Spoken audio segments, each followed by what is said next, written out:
Checkity check check. Out here in the fields, we're fighting. Hey Google, turn off music, please. Alrighty, folks, we have Parliament resuming. They will be doing singing the national anthem as they are just opening the Parliament doors as I speech. So basically, it's closed. Till 2 o'clock they open doors. Hey, these are great hours if you can get it. So don't get all thinking, oh wow, these guys work hard. Sometimes they work late. Well, yeah. Well, when you start at 2, your shift goes to 10, right? But they'll be done. So this is a day that starts late. They will be singing they are just singing the national anthem. They're taking their seats. There's quite a bit happening on the export front, which is the exports are Canada's number one source of income, really. I think we should be hearing export. I don't want to hear about investors as much as I want to hear about exports, because that's really what it is. If we invest in Canadian infrastructure, it will help our exports. I don't really give a crap about helping some, I don't want to say it, but I'm going to say it, like some Saudi, nothing against the Saudis, some Saudi investor. I just don't care about a Saudi investor compared to, I would rather the government invest that money and then make the returns, if possible, if a government agency possibly can. So, yeah, they're singing the national anthem now. I got copyrighted on it before, so I'm not going to do anything but,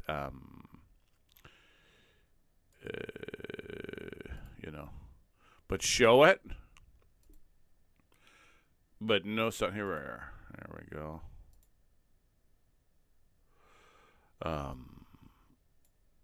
Yeah. So that's my personal opinion. I'd rather us build the hydro, the ports, the rails, and stuff like that, and then gain the benefit. But what seems to be the more of the focus, which, well, hey, you know what I mean? It makes kind of sense too. Is find investors to build this stuff, to pay for this stuff, and the infrastructure and so on and so forth, like that natural gas project. There we go. They're singing away. Just oh Canada. I got a copyright with it. I don't know what the deal is with it. So I'm not going to put it on anymore. They said it was some Colombian happy birthday song. It really pissed me off. I fought it. I won. I just don't want to fight it again. I got one last. There we Statements go. by members. We got the statements by the members. The Honourable Member for Winnipeg Centre. Thank you so much, Mr. Speaker. Selkirk Avenue in Winnipeg Centre is home to some of the most vibrant community organizations, but it's also home to some of the highest instances of violence and disappearances of Indigenous women, girls, 2S, LGBTQIA+ people. The North End Women's Centre is located right at ground zero of this crisis. Particularly since the pandemic, staff have reported an increase in gender-based violence. To answer these escalating challenges, the Centre has applied 3 times for federal funding to expand its drop-in centre programming spaces and transitional housing units, something I've repeatedly written to this government to support. But the government has left the Centre without any indication on whether it will fund these desperately needed supports. We cannot wait when lives are on the line. I urge the government to act immediately to fund the North End Women's Centre and uphold community health and safety in Winnipeg Centre. Thank you, Mr. Speaker. The Honourable Member for South Surrey White Rock. Mr. Speaker, in Canadian communities, coldest night of the year 2026 to support the hurting, hungry, and homeless is on the final stretch of its annual campaign. Saturday, I'll be walking alongside community members in support of Sources, an organization that's been providing help, encouragement, and hope to people who are experiencing hurt, hunger, and homelessness. For me, this walk is about showing up. It's about reminding people that they're not invisible and that their community cares. I've been honored to be the top fundraiser for 2 years and the leading fundraiser in the region for 6 years, thanks to the generosity and dedication of my teammates and donors. Mr. Speaker, I encourage all colleagues in this House to take part in the coldest night of the year. It's free to join. Simply register to walk, start a team, or donate to my team. This weekend, send a simple but powerful message. In Canada, we care about each other. Thank you, Mr. Speaker. This Ernie, I don't know about the pink suit choice. Pink is in, though, right? But he seems like one of the good ones here that... Ernie Claassen Pickles? Claassen? Or is it anyway? Yeah, he has a good hope that he's creating through this program, and he's donating his time. You know, he seems like the harbor of good ideas, of nice ideas, not of the rhetoric, baloney, culture war crap. Anyway, let's listen to the politicians. I'm not, you know what I mean, just like because he's liberal. There's nothing, but it is a different angle that is nice to hear a little bit, because this opioid pandemic is only getting worse. Simply register to walk, start a team, or donate to my team. This weekend, send a simple but powerful message. In Canada, we care about each other. Thank you, Mr. Speaker. The honourable member for Saskatoon West. Mr. Speaker, I want to talk about a young man from Saskatoon's Hampton Village, Terrell Harder. Terrell is the kind of neighbor who quietly makes our community stronger simply by showing up and serving others. Raised right here in Saskatoon West, Terrell is a proud graduate of Bedford Road Collegiate. For years, he has volunteered at the Bedford Road Invitational Tournament, giving his time so young athletes can compete, learn teamwork, and build confidence. Terrell has also worked and volunteered at Redbury Bible Camp, helping create a positive, safe, and welcoming environment for kids and families. And when our community needs engaged citizens, he steps up, volunteering during civic elections and as a campaign volunteer for me. He brings energy, reliability, and a great attitude to everything. Today, Terrell is working at the City Centre Church, helping the less advantaged. He doesn't look for recognition, he looks for ways to help. I'm grateful for Terrell's service, and I hope his example inspires others. We all need more Tyrells in our life. Yeah, way to go. L'honorable député de Moncton. The honourable member from Moncton Dieppe. Mr. Speaker, former Mayor George LeBlanc, who passed away February 3rd of this year after a long illness, was a leader in every way. We saw it through his charity work with great organizations like the Friends of the Moncton Hospital, Moncton Head Start, and Moncton Youth Residence, to name just a few. We saw it in his 2 decades serving on City Council, and 8 of those years being the mayor. Mayor LeBlanc led our city through an unprecedented building boom in our downtown, and it still continues today. When a shooting rampage rocked our normally peaceful community, George articulated our grief and our strength to the nation. And George LeBlanc led by example, with his honesty, his empathy, and his quiet resolve to always make our city better. I want to offer my deepest condolences to his wife, Kathy, his son, Jordan, his daughter, Brittany, his grandchildren, and also his extended friends. He will be missed. Rest in peace, George. The honourable member for Stormont Dundas Glengarry. It is with profound sadness that we learn of the passing of Canadian radio legend Lowell Green. Lowell started at Ottawa CFRA in 1960, and by the time he retired over 50 years later, he became North America's longest-running open-line talk show host. Lowell will be remembered for promoting common sense in his island of sanity. But it wasn't just the on-air achievements that made Lowell who he was. It was the many causes that he championed over the years. From a campaign to save the Centennial Flame here on Parliament Hill, to his unity rally ahead of the 1995 referendum, to being a co-founder of Big Brothers in Ottawa, and to the Help Santa Toy Parade, he truly made a difference in the lives of many people. He was awarded numerous accolades over the years from his peers, legions, Lions Clubs, and other groups. We lost Lowell this month at the age of 89. Our thoughts are with his family, his friends, and his colleagues as we mourn and celebrate a life well lived. The honourable member for Ottawa, Vanier Gloucester. Merci, Mr. Thank you, Mr. Speaker. I rise today to highlight Black History Month a time when we come together to recognize the profound contributions, resilience, and legacy of Black communities in Canada and around the world. Yesterday, in my riding, we took a moment to exchange and reflect and to honor the excellence of Black people across generations, from the builders of today to the visionaries of tomorrow. Schools, organizations, and communities are coming together to share stories, highlight achievements to deepen our understanding of the Black history in Canada. These celebrations are not only about the past, they are about building a future rooted in dignity, opportunity, and shared progress. Let this month be more than a commemoration. Let it inspire us to listen, to learn, and to act. Let us honor the legacy of Black Canadians by advancing the work still before us and by ensuring that every person in every community can thrive. Thank you, Mr. Speaker. The honourable member for Calgary Knowles Hill. Eliana McCannalani, my granddaughter. You will be born in a few short months into a world where they've mechanized human thought. Every day now I wonder about the unique challenges you will experience because of it, what the societal impact will be, whether the value of the data that you produce comes to outweigh the value of your labor, the insecurity of knowing thinking machines could bring automated war, the impact of the consolidation of wealth and power into the hands of the few who own them, and the blurring of what it means to be a human if humanity comes to rely on machines to reason for us. I stand here today to warn my colleagues in this place that these are issues we cannot afford to ignore, and pray that we will find a path for your generation that brings you peace, prosperity, and justice. May you forgive us if we don't. The honourable member for Spadina Harbourfront. Mr. Speaker, as we welcome the Lunar New Year, I send my warmest greetings to the Vietnamese Canadian community and to everyone celebrating across my riding of Spadina Harbourfront. The Year of the Horse calls us forward with energy, renewal, and perseverance. It is a time to gather with family, honor our elders, and reflect values such as resilience, generosity, learning, and service.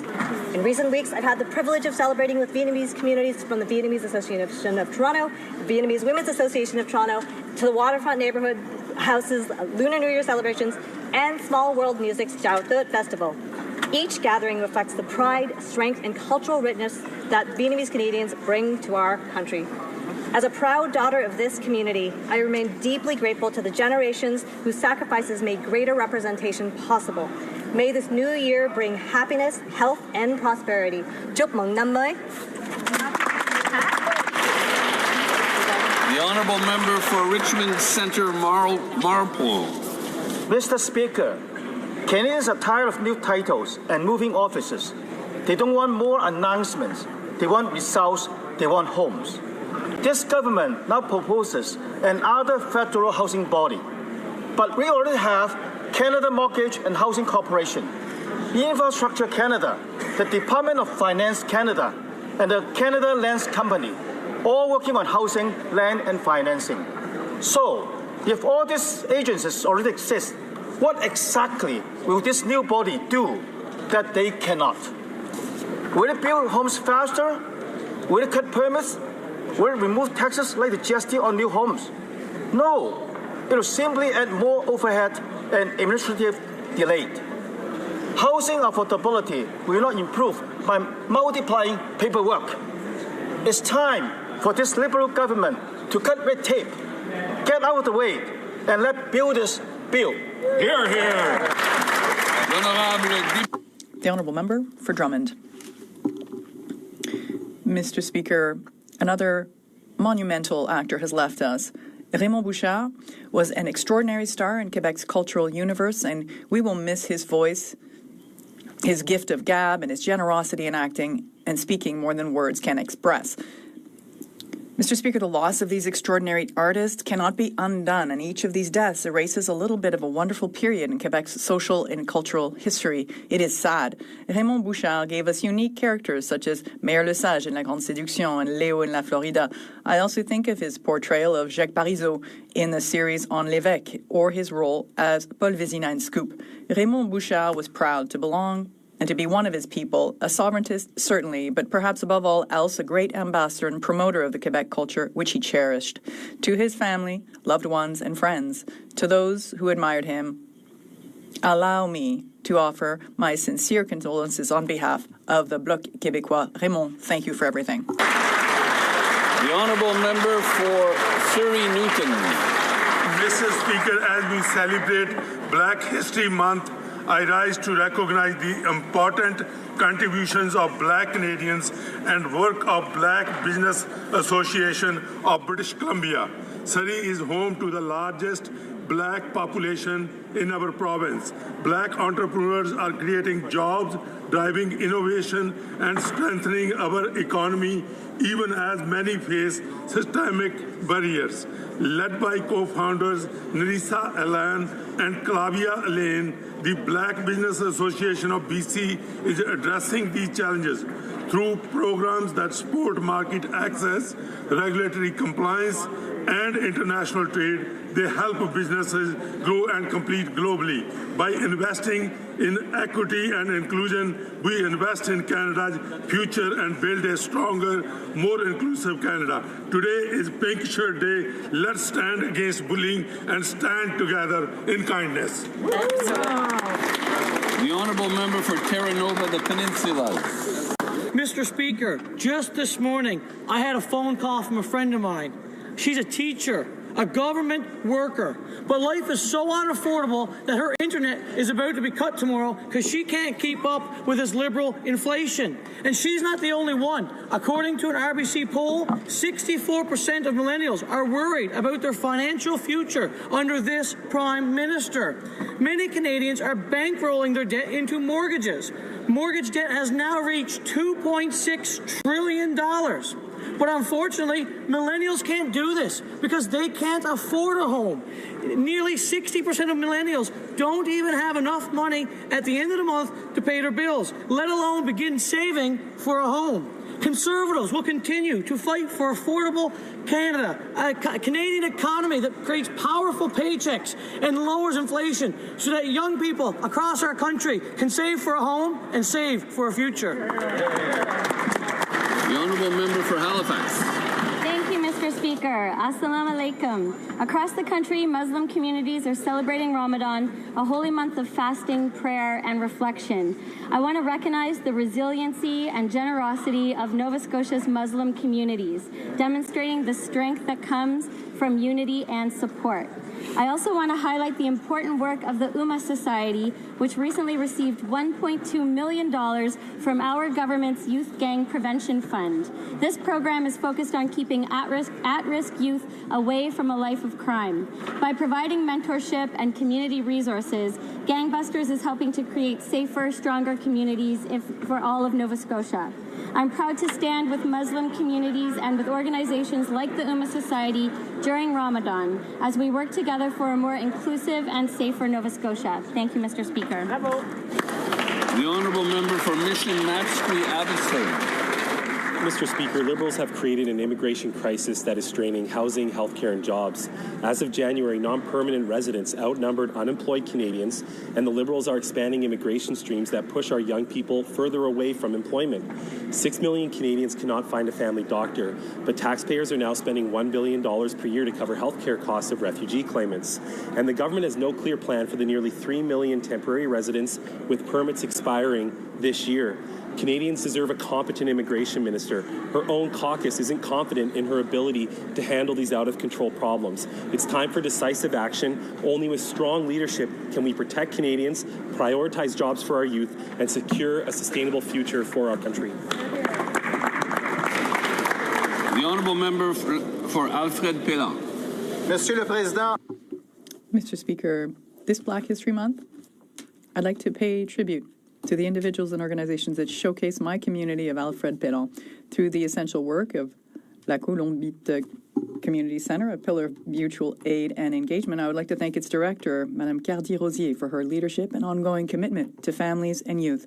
I'd like to recognize the commitment of Pastor Emmanuel Laurent and Father Claudel Petithomme, whose work contributes to social bonds and the well-being in our community.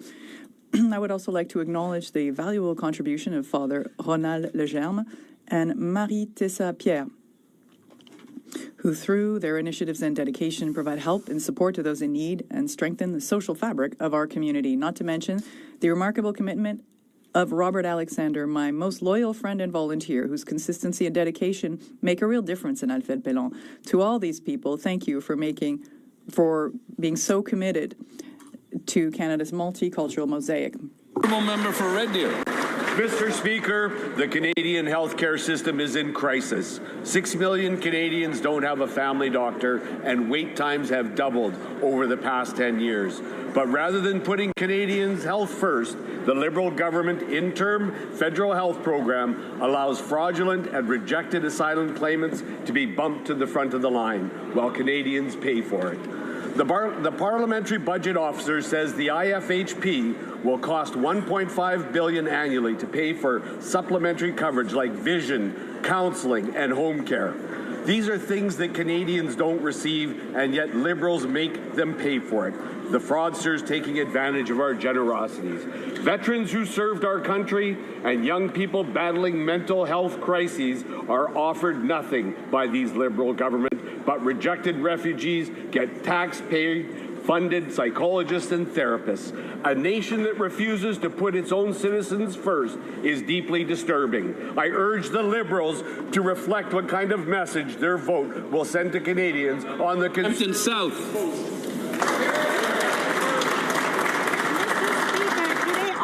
Share Day, we stand together to send a clear message. Bullying in any form has no place in our communities. Bullying has lasting impacts on mental health, academic success, and overall well-being, affecting people of all ages. Our government will continue to invest in mental health supports, Little Kids Help Phone, which provides immediate confidential support 24 hours a day. And while these supports are essential, each of us can help foster a culture where seeking help is encouraged, stigma is reduced, and kindness lead the way.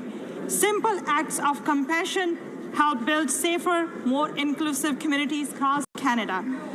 Mr. Speaker, everyone deserves to feel valued and supported and to know they have a safe space among communities, because compassion, kindness is always stronger than hate, Mr. Speaker. Oral questions. Questions orales. The honourable member for Calgary-Knowles Hill. This week, the Prime Minister said, we have the immigration system under control. And his immigration minister said, my job is easy. At the end of this year, there will be nearly 3 million people in Canada on expired or expiring visas. And last year, the Liberals only managed to remove 22,000 of them. And the Liberals are still issuing hundreds of thousands of new temporary work permits this year. If her job is so easy, what's the minister's plan to get nearly 3 million people to leave? Great question. The Honourable Minister of Immigration, Refugees and Citizenship. Thank you very much. The job that I have is never easy. It is one of the toughest jobs in government, and the reason is many Canadians and many people are looking at our government to control immigration and to keep it sustainable. With regards to the temporary, we have targeted. Hey, there is a truth about it. There's a lot of temporary workers that haven't left after they're expired. Now, I think what also needs to be done is do the Swedish thing. It costs a lot of money for our bureaucrats to go after them. They give people like $50,000 to return home. Now, theirs is a little different of a program. It's for people who don't want to culturally blend in. This is kind of the same thing, I believe. Hey, here's $50,000. Your temporary thing expired. Here's $50,000. It'll cost us $100,000 for our bureaucrats to do it. Here's $50,000. Go home, please. Right? I don't know. I'm just about the solution, not about what makes people feel good. That won't make Conservatives feel good. They'll be like, what? But then you say to them, hey, well, they're saving government tax dollars. They're like, well, anywho, let's listen. We have ranges for temporary residents. Those that are on temporary status have the opportunity to extend. They also have the opportunity to use some of our permanent pathways. Otherwise, they are expected to leave. Good job. The honourable member for Calgary-Knowles Hill. The immigration Minister has been in her job for a year now, and she was appointed to get since she's appointed, we've been getting disgusting stories every other week about non-citizens convicted of serious crime getting leniency in order to avoid deportation. She could have been lobbying her cabinet colleagues to make sure that laws are changed and that victims get the justice that they deserve, but she's done nothing. If the Prime Minister wants to move at a scale and speed not seen in generations, why doesn't he just fire his failed minister now? The Honourable Minister. Very much, Mr. Speaker. On my record and work on immigration, the record speaks for itself. We're taking back control on the immigration system. We're returning immigration to sustainable levels. Our asylum levels are down by a third. The number of international students is down by a third. The no temporary foreign workers are down by a half.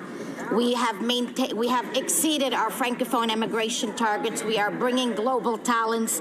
From July to October 2025, the population of Canada decreased slightly. We are on track, and we've met all our targets. The Honourable Member for Calgary-Nose Hill. Mr. Speaker, her record sure does speak for itself. In fact, 10 Liberal members of Parliament had comments on her record today. They were quoted in a CBC article saying what millions of Canadians already know, that the Prime Minister's immigration minister isn't getting her jobs done. She won't take basic meetings, processing times haven't been fixed, and the asylum backlog has ballooned to 300,000 people under her watch. I've said it before, I'll say it again. She is a bad minister. If the Liberal caucus doesn't even think she should have her job, why is the Prime Minister still defending her? Minister. We are building an immigration system that keeps Canada strong. That is our mission. That is our mandate. That is what Canadians elected us to do. Yes. That is what we will continue to Canadians elected us to do. Yes. That is what we will continue to do. In June, we introduced legislation C2 to protect the asylum system against sudden increases in claims. The Conservatives opposed it. In October, we brought forward new legislation C12 that will protect our borders and strengthen the immigration system. That's right. The Conservatives have delayed it at every stage. Right. We're building an immigration system that is sustainable and that will keep Canada strong. That's right. Honourable Member for Calgary-Nose Hill. Well, Mr. Speaker, today the CBC reported what we all see every day, that the immigration minister's own Liberal colleagues cringe awkwardly as she fumbles her way through serious issues. I've had the misfortune of sitting across from her in Immigration Committee where she can't answer basic questions about bills that she is presented to Parliament. While her infamous salad quote was admittedly crazy, the immigration portfolio is no laughing matter. Under a Conservative government, Canada's immigration system functioned well. It was fair and orderly, but not with this minister. Why does she still have her job? The Honourable Minister. Monsieur le Président, en matière de... Mr. Speaker, on immigration, this government has reduced asylum claims by a third. The number of international students in Canada has gone down by a third. From July to October 2025, the population of Canada slightly decreased after several years. We have increased the percentage of the economy stream to 64% in order to attract world-class talent. We are building a world-class immigration system. The Honourable Member for Charlebourg-Saint-Charles. Mr. Speaker, yesterday the Prime Minister stated that the immigration system is under control, but the Liberals have actually broken the system. The facts are that 86% of fake asylum seekers are still in Canada. Thousands are still wanted by the CBSA, and appropriate security checks are not taking place. And these individuals are placing pressure on our schools and healthcare system in Quebec. Will the Prime Minister finally fire this minister, the Honourable Government House Leader? Mr. Speaker, on this side of the House, we are proud to serve side by side with this immigration minister. We are proud of our immigration system. We are very proud to have the first Lebanese woman in this position with a remarkable roadmap as a Nova Scotia MP and here in the House. The results speak for themselves. Asylum claims have gone down by a third. The same thing for international students. And from July to October, the population of Canada went down. This minister is doing her job. The honourable member for Charles-Bourg-Saint-Charles. Mr. Speaker, this is not a personal matter. This is a professional matter. It is clear that this minister does not understand her files. 10 of her colleagues said on Radio-Canada that the minister is not familiar with her files and is incompetent. We need a minister who understands what's happening in Canada and can manage the immigration system. Will the Prime Minister finally fire his minister, the Honourable Government House Leader? Mr. Speaker, you know who can't answer questions about immigration? People on the Conservative side who have no immigration policy. And they took a week to think about it and decided to come back to this House and punch down and try to bully the most vulnerable people, refugee seekers. For example, they're trying to kick out wounded children from the Ukraine war. They don't want kids like that to get health care. It is the Conservatives who don't have an immigration policy. On this side of the House, we are proud of our minister and our record. I keep saying that Mac is doing it right the way the Liberals should have been for a long time. And you strike back when you get hit with rude questions. And he does. Saint-Jean. In a polite Canadian way. I'm sorry, the honourable member for Saint-Jean. Here I think is this. She's the new Mr. bloc Speaker, leader, I'm guessing. Obviously. The Current software fiasco, with its $5 billion cost overrun, is the last straw for Quebec, and the National Assembly of Quebec has just adopted a unanimous motion to state that federal IT projects and their cost overruns represent complete wastage on Quebec taxes. All Quebec elected officials have asked the federal government to create an arm's-length inquiry on federal IT contracts. When will we finally see this inquiry? The Honourable Government House Leader. Mr. Speaker, modernizing the government is something we are currently working on, and it is already showing results. When it comes to old age security benefits, currently we are servicing 7 million Canadians with a new modernized system that has replaced a system that was really outdated. The project is in the budget and is part of a much broader modernization project for all Government of Canada benefits. The Honourable Member.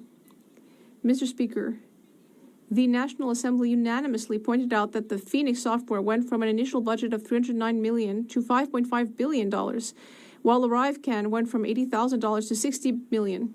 And now, Currim has gone from $1.75 billion to $6.6 billion. And yet the Liberals continue to deny that the Currim budget has ended up going over projections, even though the Auditor General already had pointed that out in 2023. Once again, when will there be a public inquiry? The Honourable Minister of Employment. You say things, it doesn't make it true. In fact, the Currim software program is actually under...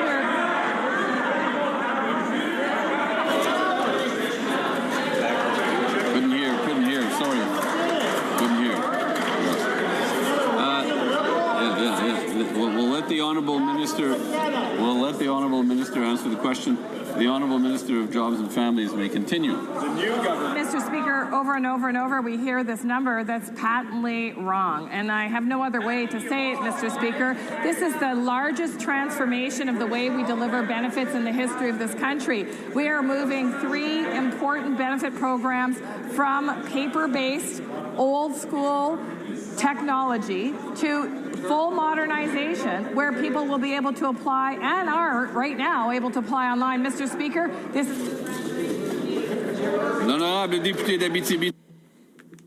The Honourable Member for Abitibi-Témiscamingue. Well, I wouldn't attack the credibility of the Auditor General if I were the Minister, Mr. Speaker. These Liberals seem to think this is just a joke. They're just ignoring the problem, and they keep on spending taxpayer money. The National Assembly has reminded us that over 3 failed IT projects, Ottawa has wasted more than $10 billion. That's 5 times more than it would take the government of Quebec to repair 227 hospital buildings. But there's no accountability in Ottawa. The Liberals keep saying that there haven't been any cost overruns. When will we have a public inquiry? The Honourable Minister. As I've said, 7.7 million seniors have been transitioned to this new software. There are still some seniors who have applied for their benefits that are waiting. That number is dropping, Mr. Speaker, every week, every month, as we anticipate will continue to do. And Mr. Speaker, our officials are working very hard night and day to make sure that all cases are resolved. If the member opposite has a person in his riding who needs urgent attention, I suggest he share that name with me or have them call Service Canada. We haven't received any names yet from that member of Parliament. The honourable member for Thornhill. The Liberal immigration minister is out of her depth, and the numbers prove it. 86% of rejected asylum. Oh, really? Okay, you can see with the last MP there, she was very roused. You can see they keep on asking the same question. It's very frustrating to someone. Psychology 101. And you could see the last time she was like a little bit of her voice was that Raz, she didn't. Of course, she kept her check in a Canadian way. Though there was the beginning of an exasperation, probably because she knew that at least that question was because they're given the questions. She knew that question was done for at least this section of it for a time. Now Melissa Lansman is going on to something else. She's the hard nose. You know what? A lot of them are. But her and Rempel Gardner, I would say. Well, let's see what she has to say. Thanks for watching. Like, subscribe, comment, leave your thing on the side. It's Plato Comment Day. Asylum seekers remain in Canada. 25,000 people were admitted without a proper security screening, and nearly 3 million temporary visa holders are nearing expiry with no clear plan in place. And yesterday, the Prime Minister claimed that the system is, quote, under control. But there are no real controls left. The Liberals dismantled them, and the Minister has shown no ability to restore order. So with results like these, why is she still in her job? The Honourable Minister of Justice. Mr. Speaker, I will park some of the factual inaccuracies that were included in the member's question, but let me just take a moment to say that I have been proud to work alongside my colleague for Nova Scotia, not just in her current capacity as Minister of Immigration for Canada, but previously when she served as the Immigration Minister in my home province of Nova Scotia. She was uniquely responsible for bringing the healthcare workers that provide care to my neighbours. She was uniquely responsible in helping resettle refugees from Syria when the federal Conservatives wouldn't lift a finger. She is working on a program that may be a difficult problem to solve, but she is restoring integrity to the immigration system, and the personal attacks are cruel, inappropriate, and beneath this. So the Liberals, I like that their tactic they're trying to attempt here. Will it work? I don't understand the policies and the argument against it. Like, I have to see the evidence to see, where I land on the issue. But I'm just talking about as rhetoric debate here. What they're doing is, I call it like the circle the wagons, the farmers, the Boers of South Africa before they were bad, when they were fighting the Brits. What they circled the wagons and straight shoot. And how are they straight shooting? They're just defending the moral integrity of their colleague. They're not saying whether she knew her file or not. They're not even mentioning that, which is maybe maybe it's a leading. Maybe she didn't read her file yet. She wasn't up to speed quick enough. And it's a very hot file for the Conservatives, right? Very much so. And anyway, that's the second Liberal who stood up and said, I'm just here to circle the wagon and defend my colleague. That's all. Boom. Good one. Move on next. And then the Conservatives can come on with their details and their find and state their case. To me, it's a good. It works for both parties, right? But the personal attacks, we all know. The honourable member for Thornhill. It is that minister who left the immigration minister with the mess that she has to clean up. And he knows that even Liberal MPs who have been passed over for a decade can see that she's out of her depth because of the mess that he left. Yeah. These are direct quotes from them. She has no idea how to respond. She doesn't make sense. She puts her foot in her mouth. At what point will the Prime Minister acknowledge that this file requires real leadership and a serious course correction without the two of them? The honourable Minister of Canadian Identity and Culture. Mr. Speaker, we see what the Conservatives are doing here, pitting Canadians against asylum seekers. Some of them helped us during COVID, deliberately confusing fraudulent claimants against failed asylum claimants. This isn't a dog whistle, it's a foghorn. And I know it's Lent, so I do implore them to show a little grace. So instead of shedding MPs for Lent, Mr. Speaker, which we appreciate, maybe they need to shed this line of questioning. The honourable member for Thornhill. They've just put up a third failed immigration minister to answer for the question. This is actually a really serious issue, and they can talk down members of this House. They can call them bad people all they want. But Canada's immigration consensus is crumbling. Stakeholders aren't getting their calls returned. Controls are gone, putting pressure on housing, on healthcare, and on jobs. And the minister is MIA throughout all of it. The House deserves a straight answer. When is she getting fired? The honourable minister. So, Mr. Speaker, let's assume for a second that the Conservatives actually want to help the situation. Wow. Perhaps the member opposite can turn to her right, talk to the leader of the opposition who's changed so many ridings, he's Parliament's own temporary foreign worker, and ask him to stop going around the country pandering to communities, promising them not to be deported, and promising visas for everyone. That might help, Mr. Speaker. The honourable member for Regina Capel. Mr. Speaker, they're putting up all the failed previous immigration ministers to speak for her. Mr. Speaker, the Liberal Prime Minister has created a sentencing discount system.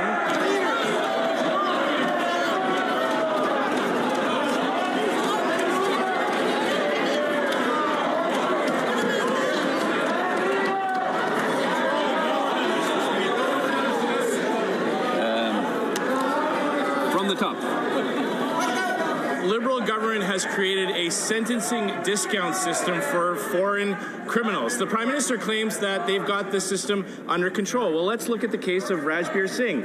This criminal sexually assaulted a young woman and received a conditional discharge so he would not have a criminal conviction registered against him so he could stay in the country. Under this Liberal PM sentencing discount policy, not only are dangerous criminals allowed to stay in the country, they get released early. When will this Prime Minister fire his immigration minister, or does he think that she's got it all under control? The Honourable Minister of Public Safety. Mr. Speaker, the assertion of the member in the opposition party is absolutely false, Mr. Speaker.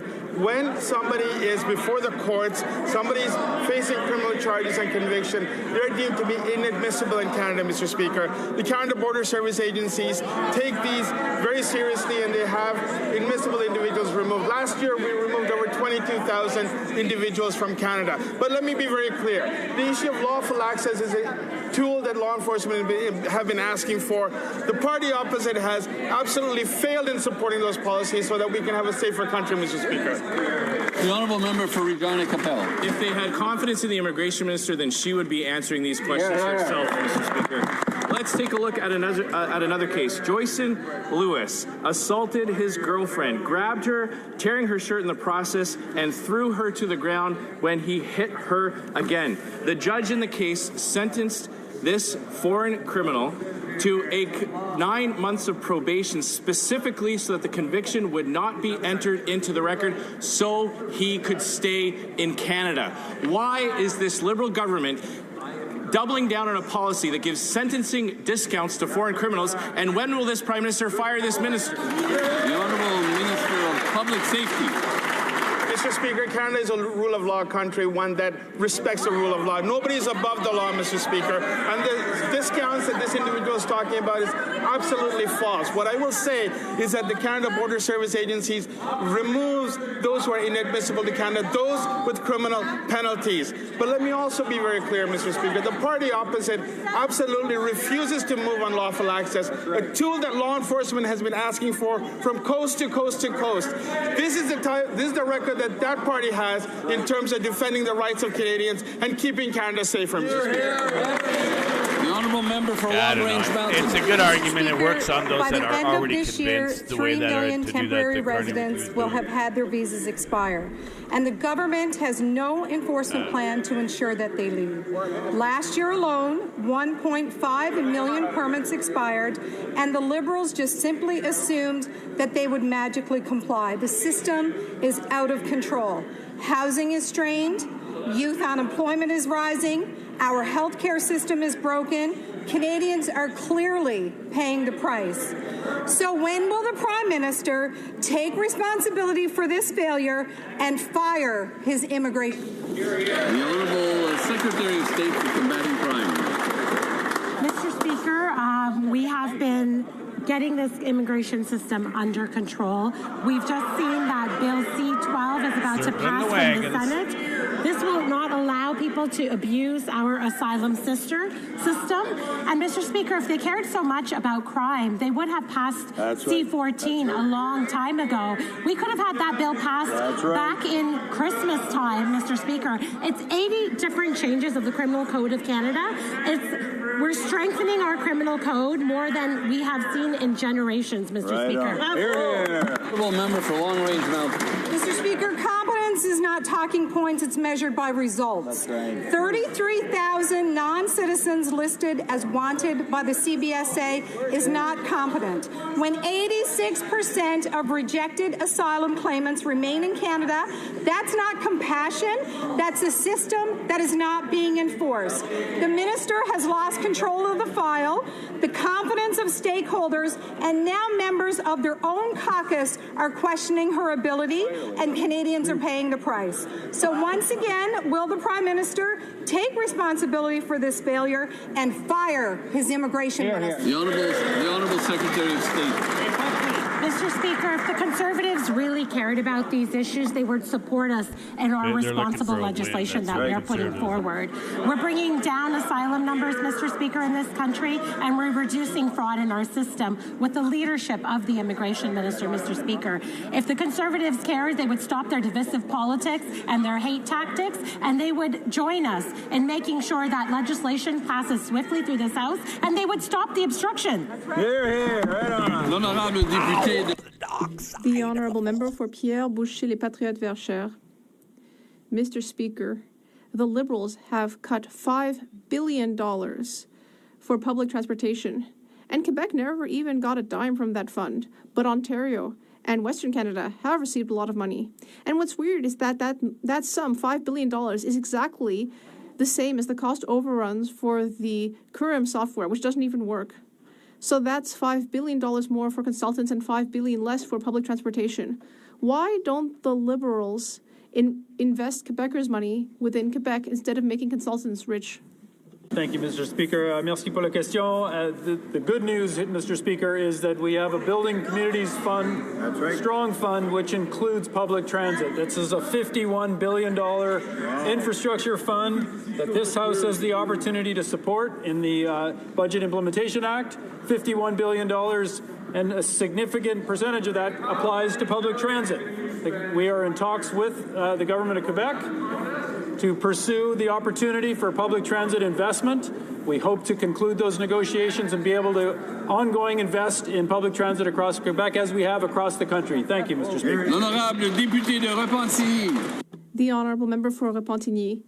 Mr. Speaker, this $5 billion cut to the public transportation fund is being criticized by everyone. The Transit Alliance, a coalition including Équiterre, Trajectoire Québec, Vivre en Ville, and many other organizations. They're all saying the federal government is hurting users, mobility, and its own climate targets. And what's even worse is that Quebec did not get a single dime of this money, whereas Ontario and Vancouver hit the jackpot. Will the Liberals cancel this cut and ensure that Quebec gets its fair share?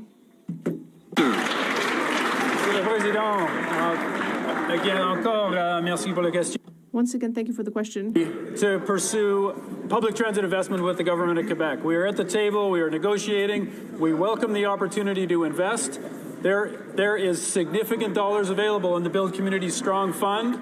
when the BIA is passed, we will be able to move that funding through on top of the $25 billion that's available in the Canada Public Transit Fund. So you add all that up, there's a significant increase to the public transit funding that is available, and there's more flexibility for provinces, the territories, and cities to pursue. Thank you. The honourable member for Nanaimo, Ladysmith. The Prime Minister falsely claims he has our immigration system under control. But when a non-Canadian on a student visa can spy on his female housemates for 6 months and not get deported, Canadians know the system is out of control.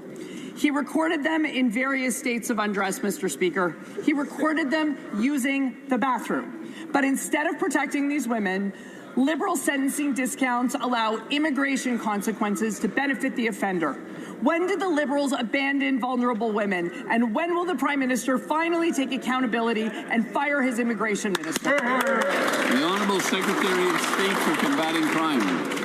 Mr. Speaker, it's completely the opposite. The Conservatives would like Canadians to believe that there is some policy in place. There is no policy in place. The provinces should respond for those types of actions that are happening in provincial criminal courts, not federal policy, Mr. Speaker. If anything, we are strengthening the Criminal Code of Canada to make sure that criminals face the penalties that they should for these outrageous crimes. The Honourable Member for Nanaimo, Ladysmith. That's not an answer, Mr. Speaker, and this isn't isolated.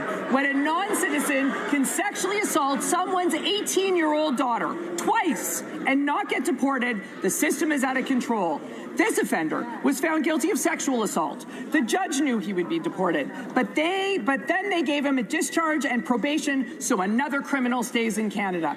The Liberals accuse us of all kinds of things, Mr. Speaker, but their judges are pleading down at the expense of our daughters. So I'll ask again, Mr. Speaker, when will the Prime Minister fire his immigration minister and get immigration back under control? The Honourable Secretary of State.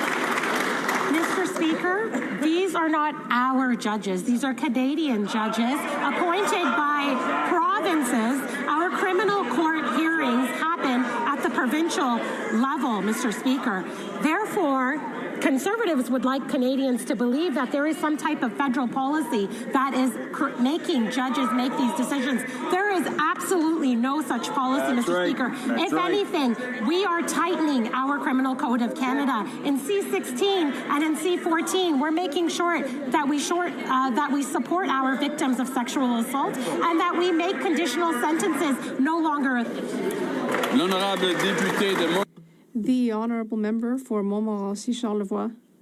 Yesterday, Mr. Speaker, the Prime Minister said the immigration system is under control. I'm very sorry, but that is not at all the case. In Quebec, for example, there are 200,000 asylum seekers within Quebec, which is putting pressure on our healthcare and education and childcare systems. And today we learned in Radio-Canada that the Liberal immigration minister doesn't understand her files and is not at all available on the ground. Will the Prime Minister finally stand up and fire his immigration minister, the Honourable Government House Leader? Mr. Speaker, as my colleague knows very well, because this question has been asked already a number of times today and has been answered by the Minister of Immigration and other colleagues, asylum claims have actually gone down by a third under this minister. Same thing for international students. And between July and October 2025, Canada's population even shrank slightly after having grown for several years previously. That is this immigration minister's record. Meanwhile, what is the policy of the Conservative Party?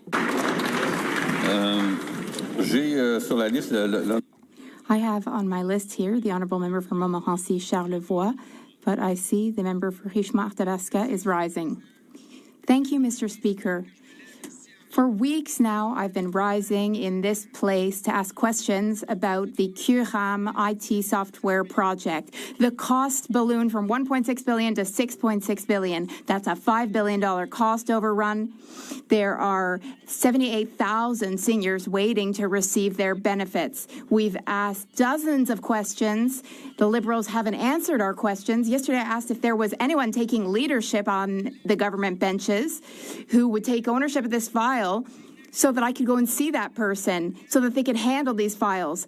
This is unacceptable. Canadians are paying out of pockets for this. This is wasted money. What will the Liberal government be doing about this? The Honourable Minister of Employment and Families. It's ironic that the member opposite is saying that he's asked who to speak to, and I've said about 15 times, come and speak to me directly if you have cases that you need accelerated. I've also been very clear in this House, Mr. Speaker, that this is a massive transformation of software. We have a portfolio of money allowed to us to do that transformation, and in fact, we're under budget, Mr. Speaker. So the member opposite, if he needs to be briefed, I ask him to come to me immediately after question period, and I will talk to him. The Honourable Member for Lévis-Lotbinière. Mr. Speaker, yesterday, the Liberal Prime Minister said that he had the immigration system under control. Yet the Liberals have abandoned security checks, systematic review processes. The Liberals have allowed approximately 25,000 people into the country without any of them having a single conversation with any government employee. Meanwhile, Mr. Speaker, where is the Minister of Immigration? She's not answering any questions. The situation is so serious that even Liberal MPs are calling for her resignation. Can the Prime Minister take responsibility and finally dismiss his Liberal Minister of Immigration? The Honourable Minister of Immigration, Refugees and Citizenship. This one, let me be clear about the facts. Officers rigorously review each and every claim before they reach the IRB, and nobody can claim asylum in Canada without questioning. To keep Canadians safe, CBSA does the front-end security screening on all adult refugee claimants. There is no rubber stamping of any files and any claims. Each one is assessed individually on the merits by highly trained decision makers. Our government worked hard to bring the asylum claims down by more than a third last year. We will keep working hard to do that. We've got Bill C-12 in front of us. And thank you, Mr. Speaker. That the honourable member for Sault Ste. Marie Algoma. It's a rough Speaker, day we for them. know that Canadian workers are the backbone of a strong economy. The government's new workforces alliances are bringing together workers, industry, and training partners to build the skilled and resilient workforce that Canada needs for the future. Now more than before, Canadian workers need their government to have their backs. Can the Minister for Jobs and Families tell this House how our government is supporting workers and strengthening the Canadian economy now and in the future? The Honourable Minister for Jobs and Family. Mr. Speaker, the Member of Parliament for Sault Ste. Marie Algoma is a force to be reckoned with. In fact, it was such an honour to stand with him at the Algoma Steel Mill to support the defence of Canadian-made steel. And I want to thank him for his ongoing advocacy. Mr. Speaker, it was a very proud moment for me to announce 5 additional workforce alliances. What these are, Mr. Speaker, are a way and something that industry has been calling for a very long time, a way to streamline skills training with the needs of industry. I'm so thrilled that we are working strongly with workers and employers across this country to build Canada strong. The Honourable Member for Saskatoon West. Mr. Speaker, yesterday the Prime Minister falsely stated that he had the immigration system under control. Does he realize his own immigration department is rubber stamping asylum claims from terror-sponsoring countries like Afghanistan, Yemen, and Iran? We just heard that the Minister doesn't even realize that she's auto-approving claims from Pakistan, where one of its nationals was trying to claim asylum when he was arrested in Quebec for allegedly plotting a terrorist attack against Jews in New York City. This incompetence hurts legitimate refugees and all Canadians. Now even their own caucus is calling for the Prime Minister's hand-picked immigration to be fired. When will the Prime Minister wake up and fire this immigration minister? The Honourable Minister of Public Safety.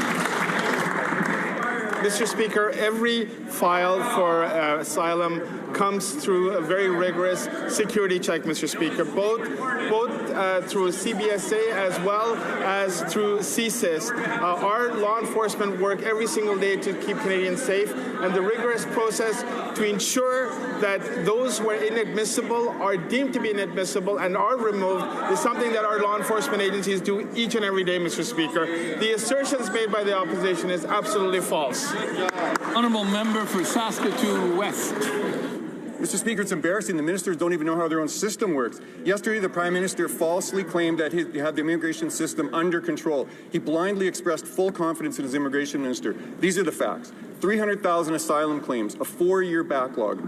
Nearly 3 million temporary residents with expiring permits and no plan to remove them. Ottawa approving asylum claims from terror-sponsoring countries without any human intervention. Ask any Canadian. Immigration is far from under control. Now even Liberal MPs are questioning her place at the cabinet table. Will the Prime Minister finally wake up, listen to his own MPs, and fire his incompetent immigration minister? The Honourable Minister of Public Safety. Mr. Speaker, what I can say is that we have a robust refugee protection system that ensures the safety and security of Canadians. First and foremost, Mr. Speaker, we have a system through the Immigration Refugee Board where every single file is assessed for its merit and it's in compliance with the Refugee Convention of 1951. Secondly, Mr. Speaker, before somebody is granted permanent residency, there is a vigorous security check that enables Canada to ensure the safety and security of Canadians from our law enforcement agencies, including the Canada CSIS as well as the Canada Border Service Agency. The assertions made by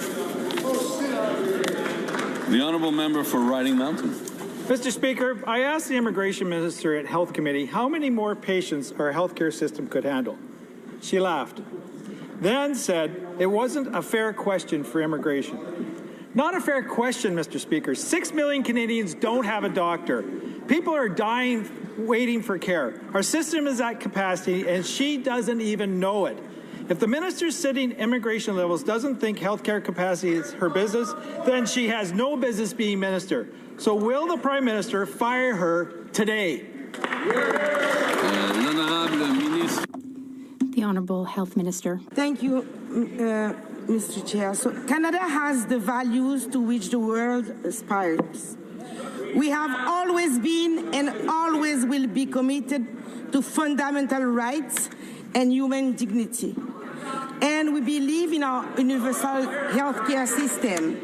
Let's not play politics at the expense of asylum seekers. As I just said, we must build a better healthcare system, and we are doing it working with provinces and territories. Thank you. The Honourable Member for Riding Mountain.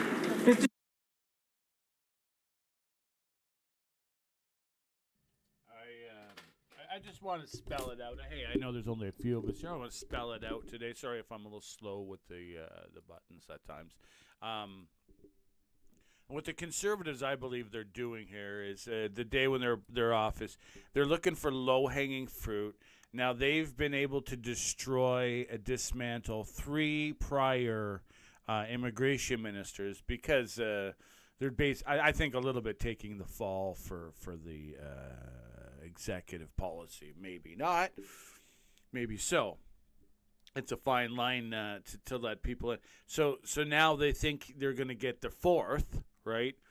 As she was new and there was complaints. Of course, anytime you take over a department, it's going to be tough. And then when you take over the Liberals' Department of Immigration, oh my God, that's going to be the worst, biggest nightmare.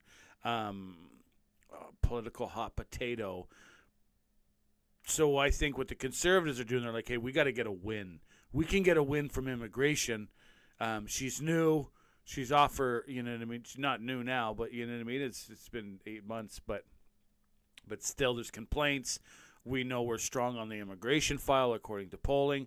We're going to go after this MP. And the Liberals, it sounds like, and they're not doing it with their leader. The Liberals, it sounds like they're circling the wagons. They're going to let her answer, but most of the time they're just going to try to block the question and get a higher, more esteemed, more in place colleague to answer the questions. You know what I mean? Thus kind of defending, Punch the Monkey. And not calling her Punch the Monkey in any shape, way, or form, right? You know what I mean? It's on my feed, man. Okay, so the Conservatives, I think that's what they're attempting to do. I don't think it's going to work on this occasion. The Liberals are circling the wagons, but it gives them a day or two of some hay to throw around. I think the Conservatives need to do the housing file, and the only problem is they're not going to win on the housing file. Is they need to go against their whole grain policy, sand against the grain, and it'll look beautiful. It's just counterintuitive. they have to do a $100 billion housing program. But that's not happening. It doesn't look like it. Doesn't look like anyone's going to do it. Anyway, I digress. Let's see this Liberal plot to take down the fourth immigration minister. Mr. Speaker, the Liberal immigration minister falsely told the Health Committee that rejected asylum claimants lose the premium health benefits her government provides. But she was wrong. In fact, her own department had to correct her. Rejected claimants remain fully eligible for premium health benefits like physiotherapy and home care under the interim federal health program. A minister who doesn't know her own program has no business running it. Will the Prime Minister take accountability and fire his immigration minister?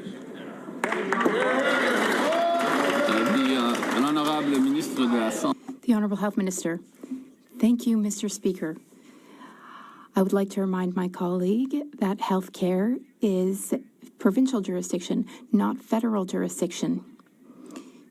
The Health Minister and the Immigration Minister have the responsibility to work with provinces and territories in offering services, and as you know, the Immigration Minister has nothing to do with who offers or provides services on the ground. Thank you. Canada's immigration system is broken, and the Liberal immigration minister is treating this critical file like a game of hide and seek. She's not very good at hiding, but the Liberals are very good at deflecting. Even her own Liberal colleagues have called out her abject incompetence. As the minister tries to hide, Canadians are left witnessing youth unemployment crisis and 3 million temporary resident visas expiring in 2026.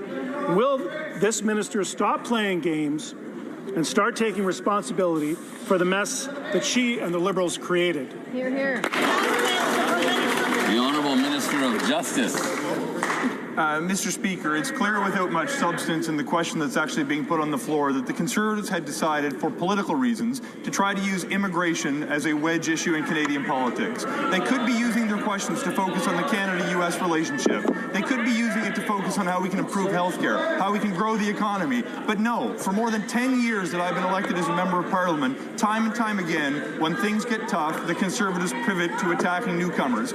We are dealing with, in some instances, some of the most vulnerable people in the world. I wish we could focus on... Whoa. There's a lot of noise coming from that side. I know there's some coming from the end over there, and I've got my eye on a certain member over there, but there's a lot of noise coming from that side. So, okay. The Honourable Minister may continue, but please let's keep it down. I'll conclude very quickly, Mr. Speaker. This is a time for thoughtful debate on policy solutions that will advance the country's interests, not a time for immature name-calling. The Honourable Member for Leduc-Wetaskiwin. Less than a year ago, the Liberal election platform promised that the federal deficit would be limited to an already eye-popping $62 billion. That deficit exploded to $78 billion in the fall, with billions more added since. Our federal debt is now nearly 2.5 times what it was just a decade ago. Meanwhile, the Toronto Star warns this morning that Canadian household debt has risen to a record $2.6 trillion. How have we gone in just a decade from a country with a balanced budget and the richest middle class in the world to a country where Canadians are taking on record personal debt to pay off bills passed down to them by their own federal government? Unbelievable. The Honourable Parliamentary Secretary. Debt and deficit that are fiscally sustainable, because the IMF has testified to that fact. The Bank of Canada has testified to that fact. We continue to put in measures, of course, to build up the economy. And opportunities agenda is exactly what this country needs right now. We have seen this government move ahead to ensure that the resources of this country get to market, to build up infrastructure, to make sure that this country can compete on a global level in a changing international landscape. If Conservatives want to be serious, they can join us in those initiatives by pursuing policies that are thoughtful, or they can keep playing games. The Honourable Member for Leduc-Wetaskiwin. Well, under the Liberals' new leadership, Canada's multi-front economic crisis has gotten objectively worse. The Liberal Prime Minister himself promised the $62 billion deficit. Their own budget shattered that promise, adding $16 billion in new debt, and they've added billions more in recent weeks. Young Canadians are taking on record personal debt to pay the bill. According to RBC, 64% of millennials are anxious about their financial future as monthly costs squeeze budgets. Which Liberal minister will stand now to explain to those young Canadians why they should take on more personal liability and stress to cover ever-increasing Liberal debt? The Honourable Parliamentary Secretary. You know, it's interesting. The Conservatives never tell us what they would cut. If they want to pursue this line of questioning, it's logical that they would go to another issue. Would they cut the Canada Child Benefit? They would. Would they cut child care? They certainly would. Would they cut pharmacare? They certainly would do that. Would they cut the school food program that we want to make permanent? They would do that. Would they not support them? These measures, they never have, they never will. What about a long-term focus, an opportunities agenda, jobs, a focus on families, youth? All those things are at stake, and we're pursuing exactly that. They should join us. The Honourable Member for Newmarket Aurora.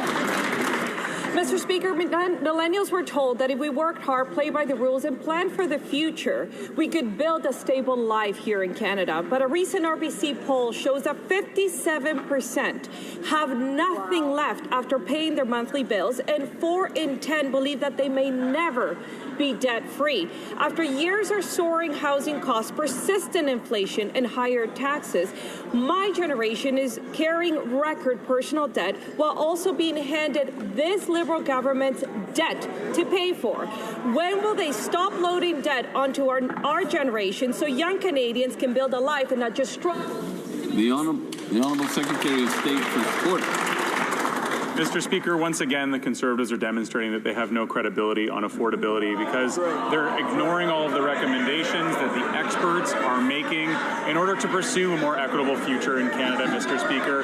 One of the recommendations they chose to ignore was the groceries and essentials benefit, Mr. Speaker. We are using a proven mechanism to provide relief to families in those income brackets that need it most with the rising cost of living, Mr. Speaker. The Conservatives can quote the experts if they want, but I recommend they follow their recommendations as well.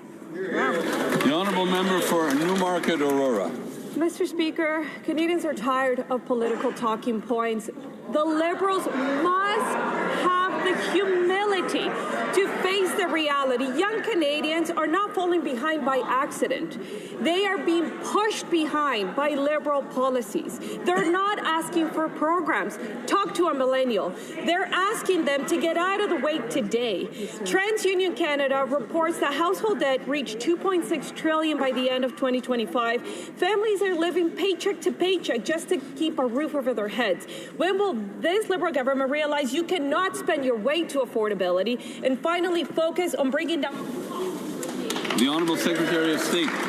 Thank you very much, Mr. Speaker. You know, it's a little bit ironic to be criticized about political talking points when the members opposite read from the same page over and over and over again.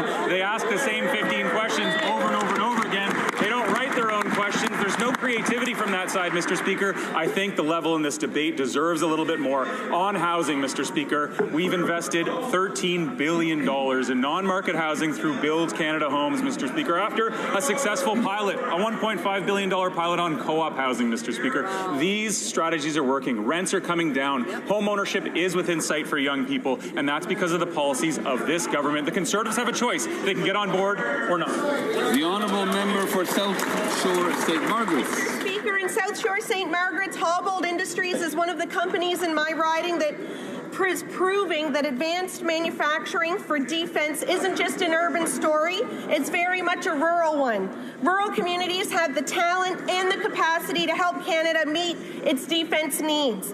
Can the Secretary of Defense for Procurement explain how the new defense industrial strategy will expand opportunities for rural manufacturers like Hobbolt's and create good-paying jobs for all Canadians? Thank you. Secretary of Defense, Secretary of State for Defense Procurement. Thank you, Mr. Speaker, and I want to thank the member for South Shore St. Margaret's for advocacy for Nova Scotia's manufacturing, like Hobbolt Industries. Companies like this prove that advanced defense manufacturing is thriving in rural Canada.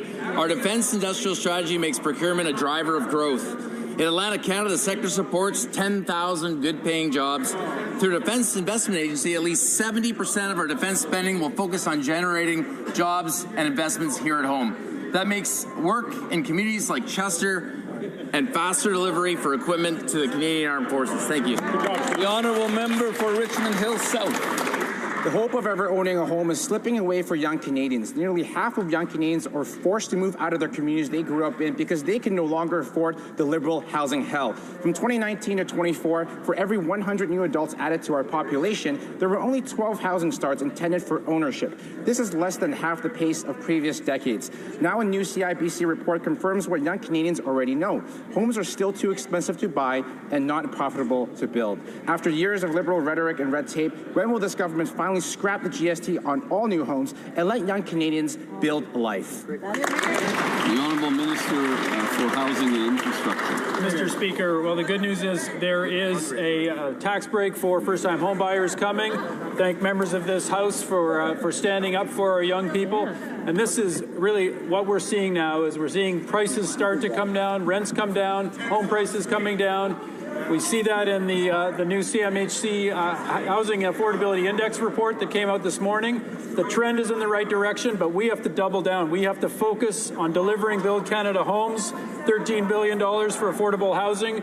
We have to make sure that this entire House is committed to bringing down the price of housing for young Canadians. Excellent. The honourable member for Richmond Hill South. Instead of laying foundations for homes, this Liberal government is laying foundations for another bureaucracy. This Liberal Prime Minister promised to build at a pace not seen since the Second World War. Yet a recent report from the government's own housing agency says that home building is expected to drop in each of the next 3 years, with housing starts in 2028 falling as much as 18% compared to last year. That's 55% below what is necessary to meet the Prime Minister's own targets. Instead of building homes, they're building roadblocks for the fourth Liberal housing bureaucracy. When will the Liberals finally admit that they themselves are the problem? Honourable Minister. Thank you, Mr. Speaker. Well, again, to the member opposite, our next steps are critical. And the next step that this member can take is supporting the Build Canada Homes Act and making sure that this government has every tool available to invest in affordable housing. What a good idea. We have $13 billion labeled for non-market housing that will leverage tens of thousands of units of affordable housing from rental to affordable home ownership. That's a good idea. We need everybody on board with this, Mr. Speaker. This is not a time to take pot shots. It's not a time to fall back on a failed record that the Conservatives have on housing. Thank you. The honourable member for York Durham. A new report from CIBC confirms what young Canadians already know. The dream of home ownership is slipping away.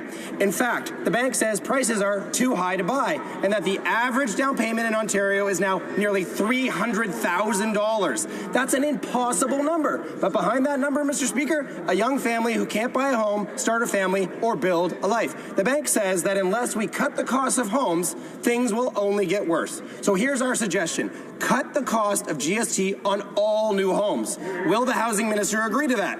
The Honourable Secretary of State for Financial Institutions. Mr. Speaker, you'll forgive us if Canadians recognize that party has no credibility when it comes to housing.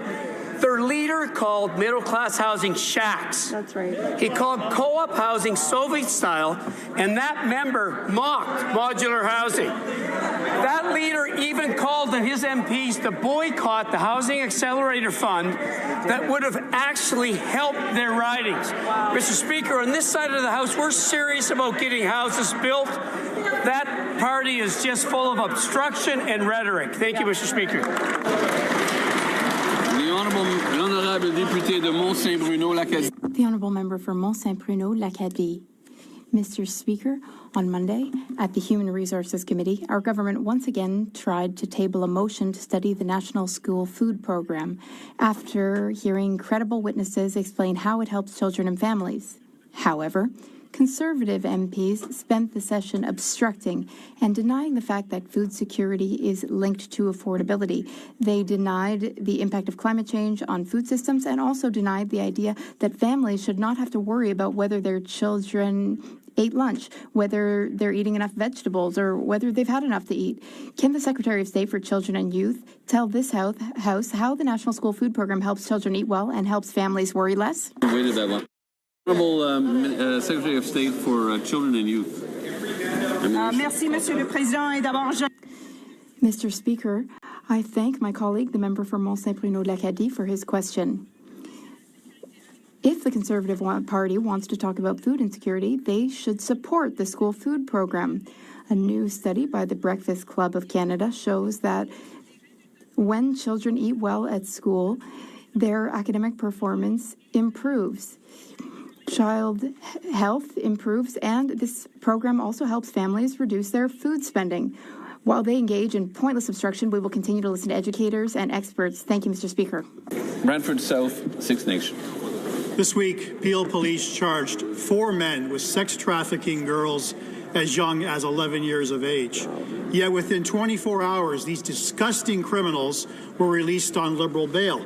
Let that sink in. Grown men charged with exploiting young girls are now walking free. Wow. This is an absolute disgrace. This is what a broken justice system looks like. Yep. Enough is enough. When will this government stop coddling the worst criminals in our society and finally stand on the side of innocent children? Here, here. Honourable Secretary of State for Combating Crime. Thank you, Mr. Speaker. Just today, I was with Peel Regional Police at a human trafficking symposium, and we talked about these issues with survivors. It's really important that criminals of this type, this heinous crime, get the sentences that they deserve, and that is why, Mr. Speaker, we brought in place bail reform. Had the Conservatives cooperated, we could have had it passed before Christmas, but they chose to obstruct. I'm glad to see that the legislation is now progressing, and we could put an end to the revolving door. Here, here. Yes. The Honourable Member for Winnipeg Centre. Mr. Speaker, today Indigenous women, girls, and Two-Spirit people are meeting with government officials to discuss safety in communities impacted by resource extraction. Yet this follows a budget that included zero funding for MMIWG and the Liberals' exclusion of Indigenous women in the development of Bill C-5, despite the high rates of violence around these projects. Mr. Speaker, will the government mandate enforceable community safety plans for corporations and restore funding to address this ongoing crisis? The Honourable Minister for Women and Gender Equality. We owe it to survivors and those we've lost to act and prevent gender-based violence. As we advance these major projects, we're working with communities to protect women, girls, and gender-diverse people. Through our National Action Plan, we're strengthening prevention and ensuring that survivors can access those supports. This is how we ensure progress never comes at the expense of the safety of women and girls in our country. Thank you, Mr. Speaker.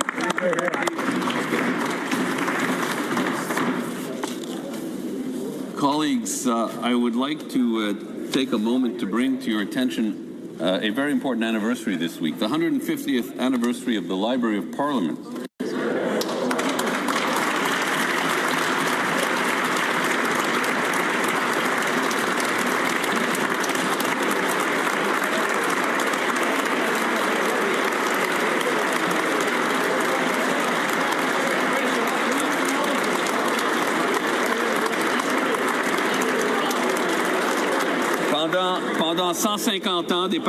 For 150 years, parliamentarians could count on this treasure of information, of expertise, of knowledge.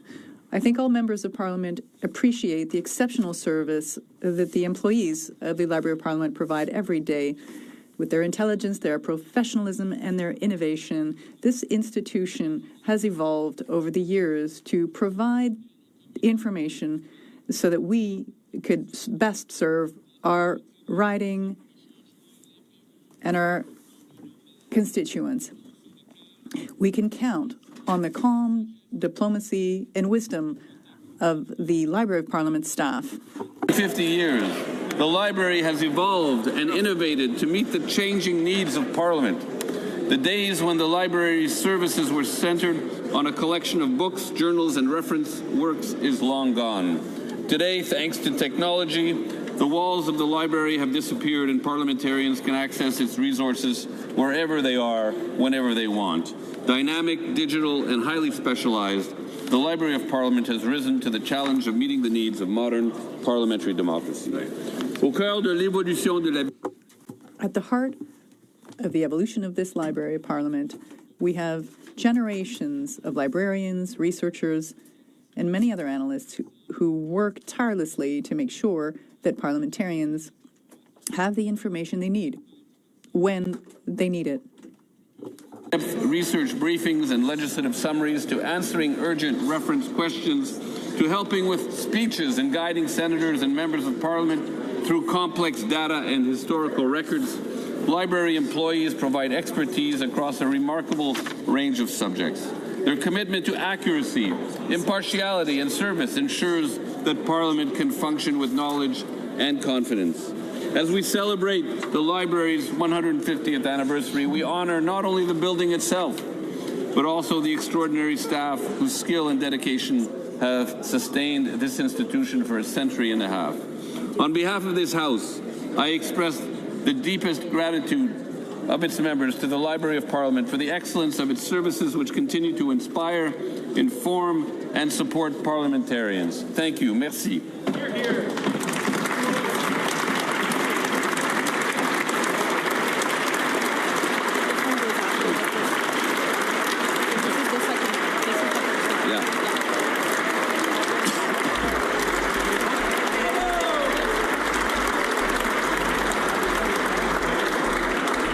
It being 3:17, the House will now proceed to the taking of the deferred recorded division on the motion of Ms. Rempel-Garner relating to the business of supply. Call in the members. Conference ensures that Parliament of librarians evolved and of expertise, of knowledge.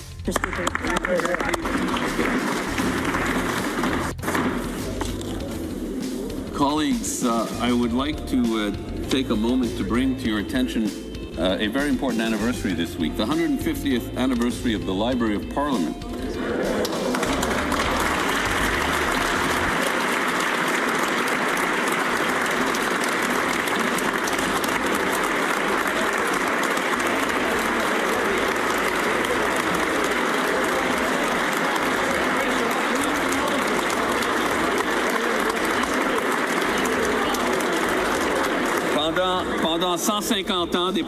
For 150 years, parliamentarians could count on this treasure of information, of expertise, of knowledge.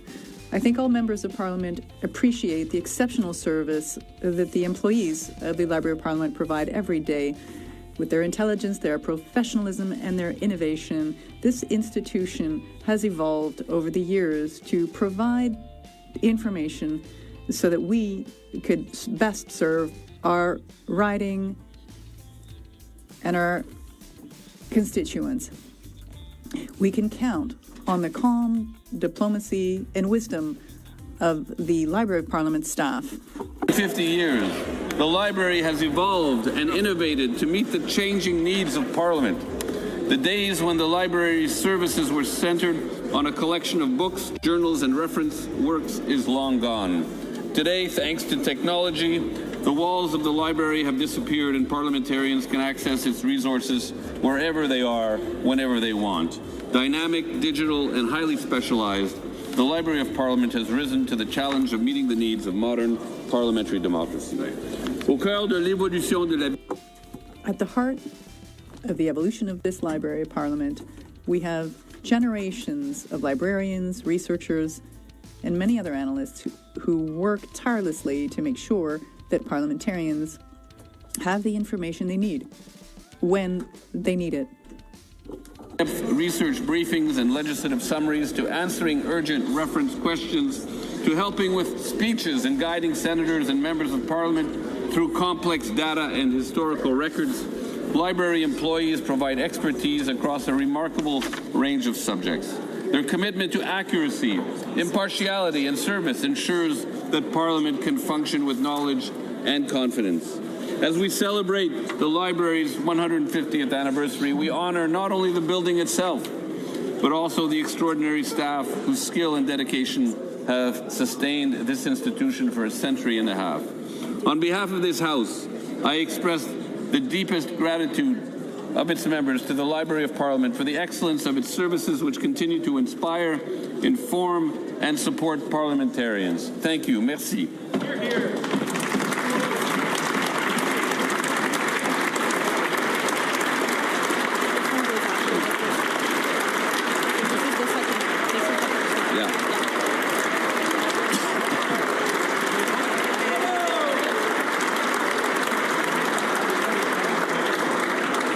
It being 3:17, the House will now proceed to the taking of the deferred recorded division on the motion of Ms.